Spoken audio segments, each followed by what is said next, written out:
Hello, my pretty awkward family. I am back with another solo episode, Strategy with Meg. Aren't you lucky? We've got like 2 in 1 month. We're going to be back to couples convos and some awkward time interviews. I promise very soon, but I just had a lot of things to say, a lot of discussions happening lately. And I was like, I just need you to myself for a little bit.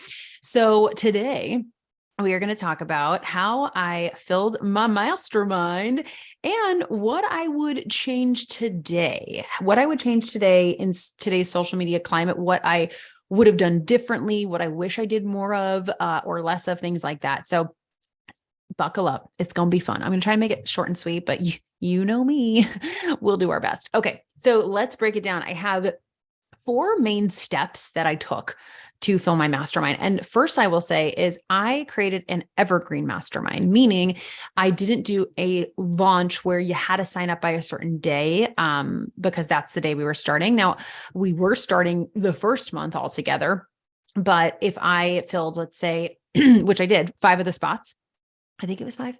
Yeah, five of the spots. Then I had 5 to 7 left, right? Because I wanted to take 10 to 12. And so if I filled 5 of the spots, I had 5 to 7 left, right? And it didn't mean I wasn't going to actually still start with those people. I started with them, and then you could join a month later or 2 months later or 3 months later, as long as we have a spot, right? So you basically join when you're ready. And it's funny because I used to be very much under the impression that it's only powerful if they're all starting and stopping together. And I think there's definitely a lot of power in that for sure. But I also have had my eyes open to evergreen programs. I've been in them and I've had clients be in them. And I've just had a few more people join the mastermind together and start with the people who've been in it for 6 months. And it's amazing. It's like new energy. They're so excited. They're welcoming them in with open arms. It's actually really incredible. And I'm like, oh, evergreen's awesome. I love this. And for me, the reason I really chose it was kind of selfishly is I did not feel like doing a big launch. I did not feel like having this structured thing. I didn't feel like putting the pressure on myself to sign a certain amount of spots and have all the urgency and the FOMO. I just wasn't in that zone last year. I just wasn't feeling it, to be quite honest, right? And there's times I am and times I'm not. And last year I was barely feeling it. And so I was like, I don't necessarily want to do this. I don't want that pressure. And I'm changing a lot of the deliverables around from the last time I did a mastermind. So I also knew it might be a little bit harder to find the right people because instead of 6 months, it's 12. It's a bigger commitment. It's not as one-on-one intensive, which my old mastermind really was like basically one-on-one coaching. It was like one-on-one in group, where this is like a mastermind, a true mastermind with a tad one-on-one quarterly. So the structure was really different and I had to really stick to my guns. I'll get into that in a minute because that's actually one of the things that I'd share. But so first, my first step in filling it was I did a private invite phase. And if you haven't done this, like it's so funny. It seems so obvious to me and simple. It is very simple. But I know so many people I work with don't do this. They just forget. Your clients, your past clients are so much more, the ones who are so much more likely to keep working with you, especially if they enjoyed working with you, they had really great success. And especially if the program you're putting out is like the next step on the journey for them, which this mastermind was. Go to your past clients first. And especially if you created it from your past clients' feedback, right? It is so much cheaper to keep a current client than attain new ones, even if you're not doing ads, right?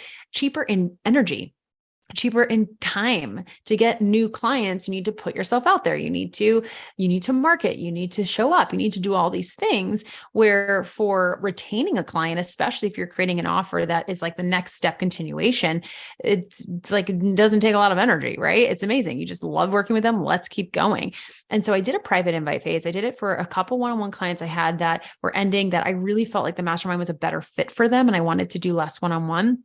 And I just knew they were ready for that. I was like, this is the next step for you. Like, I know you're ready to be in a room with these powerhouses and you are a powerhouse too. So I think this is really the next step for you.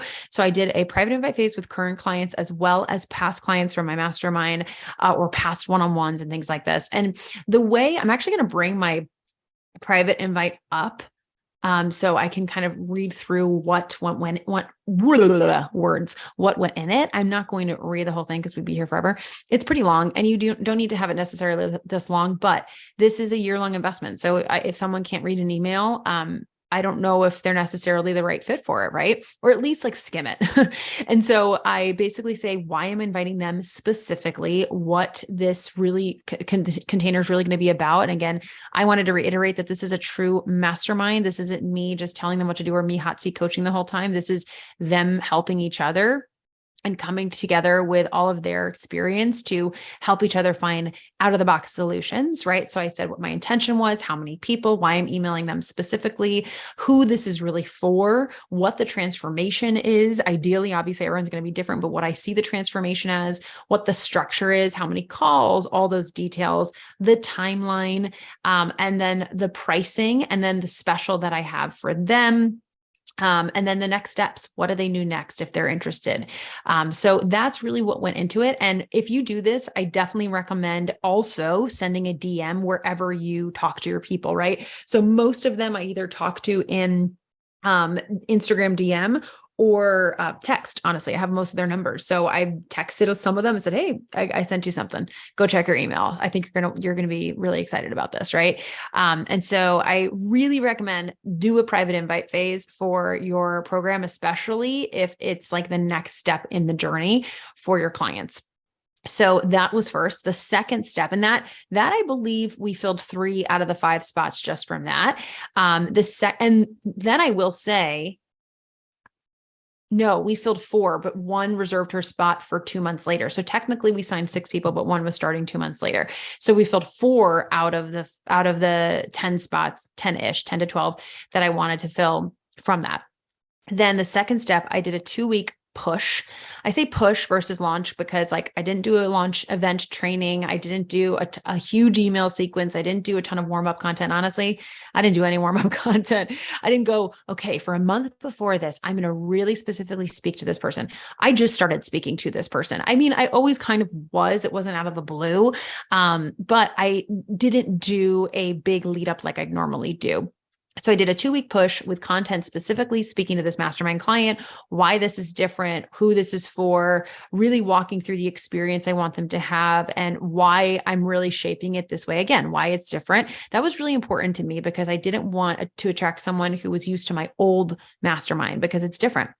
It's just different. And so that was like, a little bit of a hump, I guess, if you will, to get over, because when you're known for something, I was known for this other mastermind. I was like, people are going to want that. And that was a big limiting belief I had going into marketing this. I was like, people are going to want one-on-one. They're not going to want this.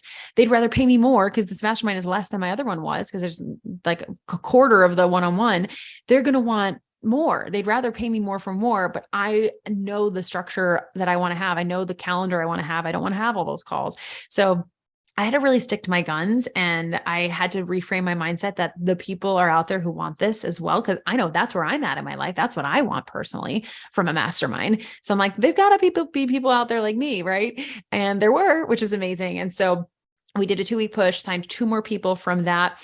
And then the third step was follow up. And this was for that was 6. For the 7th person, they were someone I'd worked with in a VIP day before. And they were interested when I talked to them in the private invite phase in June, but they weren't quite ready yet. So I followed up with them a few months later and then they were ready. And then I did the same thing for the last 3 were people I had been talking to for quite a while, and they were ready in December to join in January. We filled all the spots in December. And so follow-up was huge, like, especially if you're in an evergreen program, but even if you're not in an evergreen program, I think people forget, like, a launch is not just for that launch. A launch is for the future. If you have a signature program that, let's say you launch 3 times a year, say you launch it in January and your next one is in April or May. If someone is really interested in January, you better be following up with them in April and May because they might have saved up. They might be in a better space, whether it's financially or mentally or emotionally, to invest. They might have like followed along and had a lot of FOMO and they're like, man, I really wish I joined the past round. I was nervous. I was scared. I let fear stop me. Or I, again, simply wasn't in the position to invest. I am now. Let's go. But sometimes people need that reminder, especially with social media. If you're not using email, first of all, use email. That's all I have to say. Second of all, if you're not using that, you're just hoping that they love you so much that they look at your stuff all day, right? Now, I know I'm preaching to the choir when I say how frustrating Instagram can be, and especially with story views all over the place, especially if you're marketing, you're going to have lower story views, right? Not everyone's going to see your content. Not everyone's going to see every piece of content you put out there, right? You can't rely on that. So I have literally done this and people said, I didn't even see anything. I'm so glad you messaged me. Yes, I want to get on a call and talk about this, and then signed up. This has happened countless times at this point. So I can't stress enough, like there's so much fortune in the follow-up, but again, following up with people who actually express an interest, right? People who are like, I really want to do something with you, or I want to do this offer specifically. Now it's just not the time. You better have them on that follow-up list later on, because you're going to do them a disservice if they really wanted to be reminded of that, right? And the worst they can say is no, and you're fine. You didn't die, right? Like people get so scared of that word. It's not a no on you. It's not a reflection of who you are. It's just not the right time for them, right? Or maybe not the right offer, or you guys just are not a good fit. And that's okay. That is fine. It is better to attract and repel the right people than try to be everyone's cup of tea, because you're just not going to be, and it's not going to be an enjoyable coaching experience. So the fourth step, I know I said there were four. The fourth step besides follow-up is I really started to actively share the results the clients were having in the mastermind, the wins that they were having and celebrating.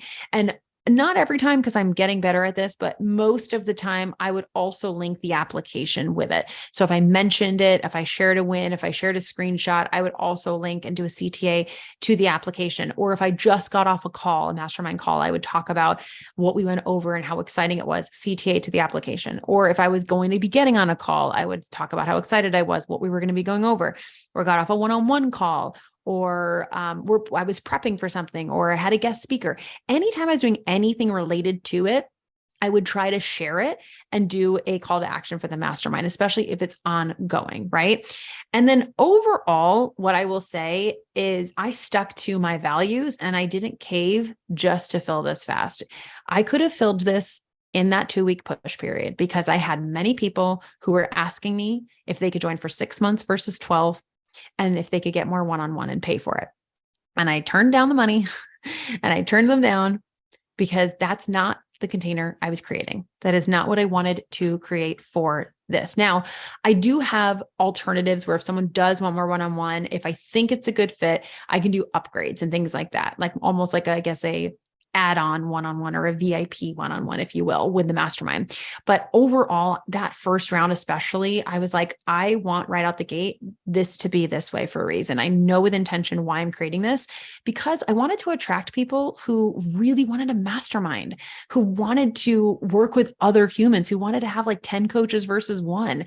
I didn't want someone who was just wanting to work with me at a lower rate, right? Because my one-on-one is way more than $1,500 a month. And that's what this mastermind is. And so I really wanted to attract people who were like, I want to be in a room with other entrepreneurs who are crushing it, who are working towards big goals, who will challenge me.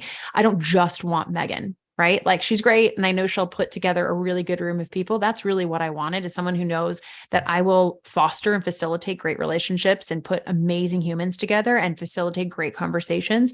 And of course, have some one-on-one coaching in there, but not to the detriment of the group. Like the group leads first and foremost. And that's a true mastermind. And that's who I wanted to attract. And that's not talked about a ton in this space. A lot of people who have masterminds, it's more like a group program with hot seat coaching. Honestly, even my past one was pretty much like that. Yes, there was masterminding, but it was a lot of just me coaching them.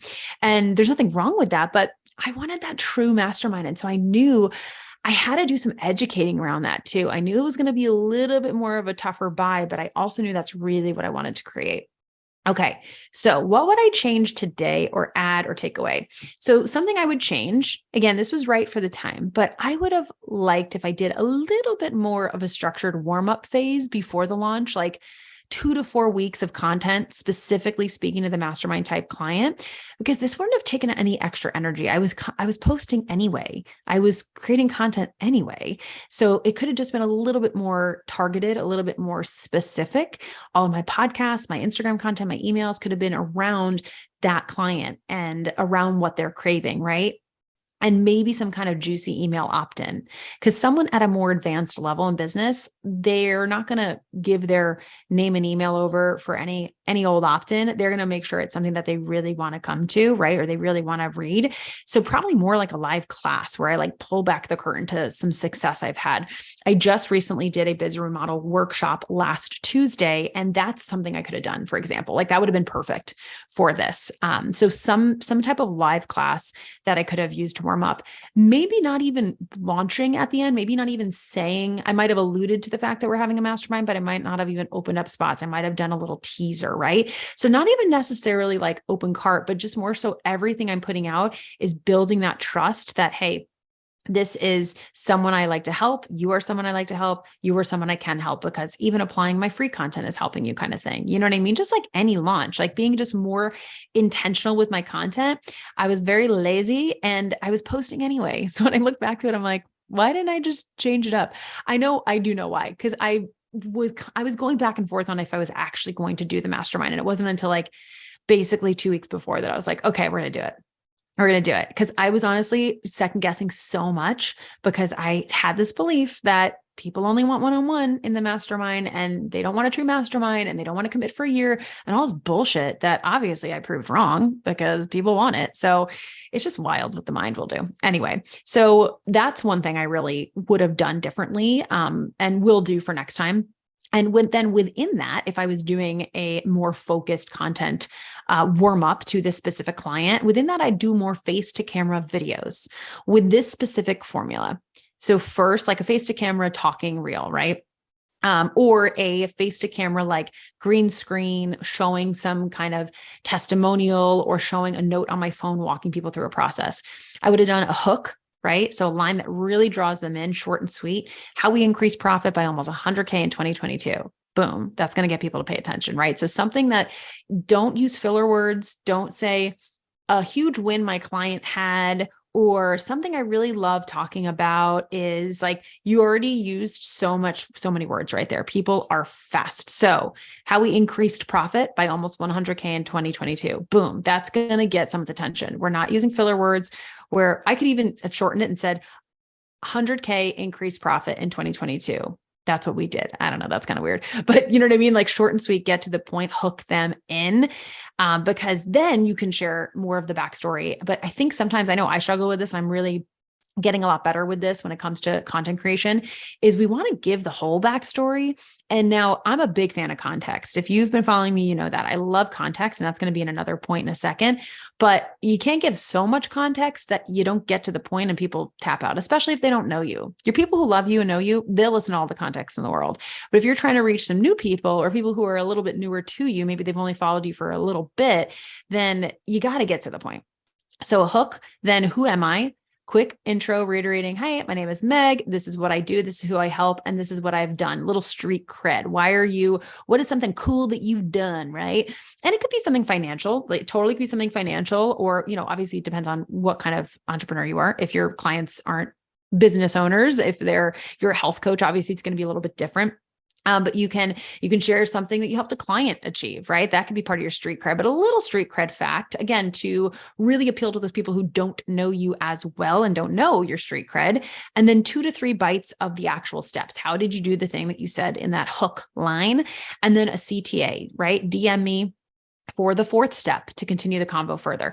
This is something I really recommend you start doing, is like have like 2 to 3 bites. If you want to start more DM conversations I hate saying higher level. I don't like the lower level, higher level, more experienced, more established entrepreneurs, or again, people in your customer journey. If you're not a business coach, say if you're a health coach, someone who's a little bit more experienced, like if that's specifically who you're trying to attract, 2 to 3 bites of the actual process. Maybe you have a 4-step process. You give them 3 in the reel or TikTok, the video, and then DM me for the 4th step, or the fourth hack. And you can say what it is.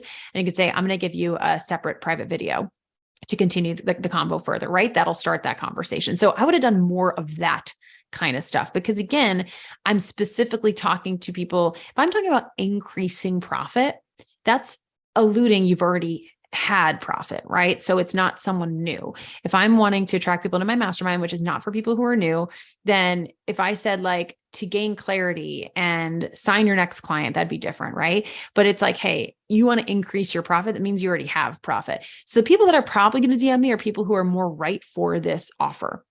So that's something I wish I did a little bit more of.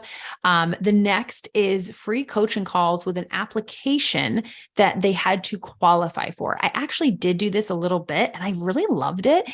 And it worked really, really well. Over half of the people I got on free calls with either right away booked something, whether it was an intensive or VIP day, or later on ended up joining something. So it was a really fun strategy. So basically I had an application that they had to fill out and to qualify for the call. And you know what? I'm going to put that in the show notes for you and you can qualify for a call. I'm going to open up some spots in my calendar for February. So you can go apply for a 30-minute free strategy call, totally free. We coach on whatever you need for 30 minutes, but you have to qualify, right? And so you'll even get to see the process if you want to go look at that.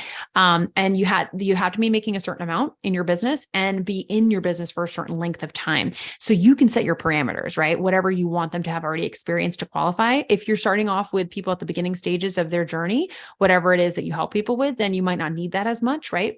But I still would do something for them to like earn it, right? They have to like show up a little bit and fill out an application. But this has worked really well for my other offers because they kind of got a taste of what it's like to work with me in that 30 minutes, right? We got to like focus on something. We got to dangle the carrot, if you will. I gave them a little bit, but then I explained what else they needed and what else we could do together.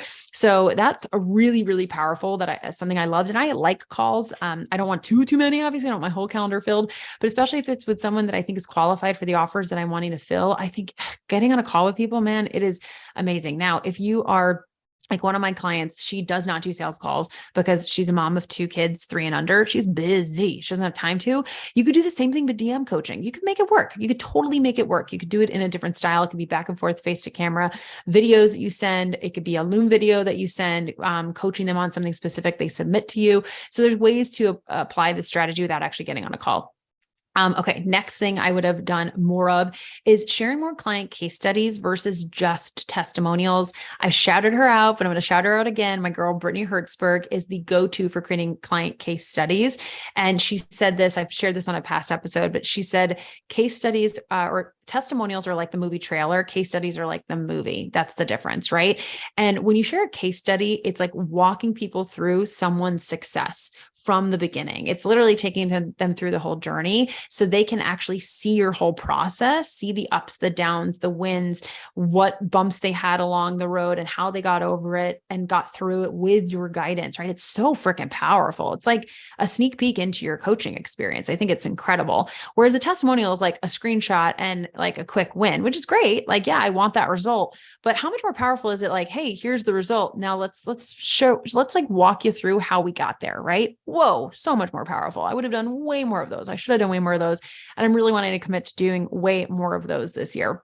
Next is client case study, again, podcast interviews, right? Really pulling back the curtain to the client's success and what we did, interviewing them without a huge CTA to apply though, right? Because the entire episode shows your work. So someone's already like getting that in their head. You don't need to do it necessarily a huge CTA. You can mention it, but just interviewing your client and walking them through the process of how they had these results. One, it's giving them so much value because it's basically talking about what you guys did together, right? Don't worry, you're not giving it all away. Obviously, the juice of coaching is in the coaching. I have people all the time get so nervous about that. They're like, but if I walk through the process, I'm going to give them my whole framework. I'm like, that's not just telling someone your process, right? I've told you my APEC framework that I use to help people remodel their business.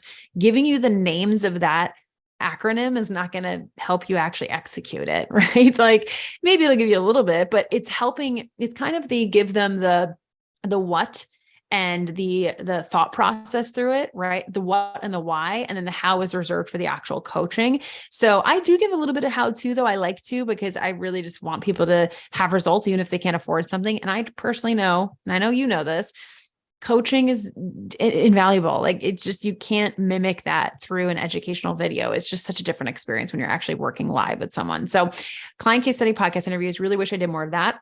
And then also a more juicy incentive to join at the beginning of the launch publicly. So like a one-on-one piece, a maybe, hey, you get an extra month of one-on-one coaching, or you get 4 weeks of Voxer added, or you get a free night at our retreat, or something that was a little bit more enticing. I really didn't have anything. And so I think that could have been, it was more just like, hey, there's limited spots, which that's true. But I really wish I had a little bit more of that as well.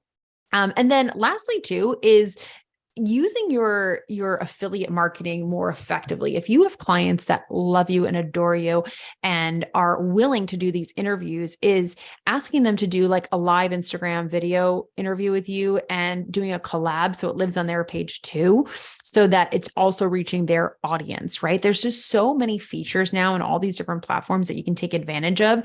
So I urge you to go, what are these features and how can I use them more strategically for my launch? Like that's one way to use collaborations. There's so many other ways. Giving them an incentive for sharing your program, saying, I'm going to give you a 30-minute free call if you share this program, or you share this, my application, or you do this live with me, whatever it is, giving them some incentive or some kickback or thank you for your time, essentially. Right. So I really encourage you to think about that. Like social media is amazing, but there's ways that we can already use the experiences that we've had with clients and don't have to totally recreate the wheel. And I never want you to convince people. That's not, so I'm trying to think of the right word, but when you do that, you're not like just relying on your content to convince. You're actually relying on the results. You're relying on the experience. You're like, hey, look who I've helped. Look how I've helped them. They're doing the heavy lifting. Their story is doing the heavy lifting. And that's just so much more freaking powerful. And I know you know that. So I hope this helped. Again, I'll do a really quick recap. How I filled my mastermind, private invite phase, then a 2-week push, follow up, fortunes in the follow up, shared results, wins, application every time I mentioned the mastermind as I was prepping for it, after calls, after one-on-one wins, anytime I was working on it behind the scenes, and call to action, apply. And overall, I really stuck to my values and I didn't just cave because people wanted alterations to the program, because I knew this was for the betterment of myself as well as the client I wanted to attract. What I would change today, a more structured warm-up phase before the launch. Within that, doing more face-to-camera videos, walking you through that formula we gave, free coaching calls, and then application that they have to pre-qualify for, very specific questions. So you're not just getting on the call with anyone, sharing more client case studies versus just testimonials, taking that also to the podcast, pulling back the curtain, helping walk through that if you have a podcast, or if you want to just do an IG live or YouTube video, whatever it is, but having someone audio is really powerful.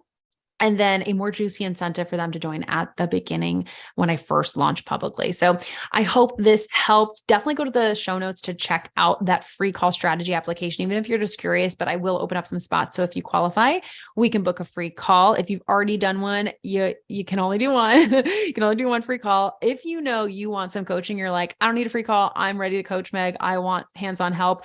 My application for my different coaching packages is in the show notes as well. We have some January specials, so definitely go check that out.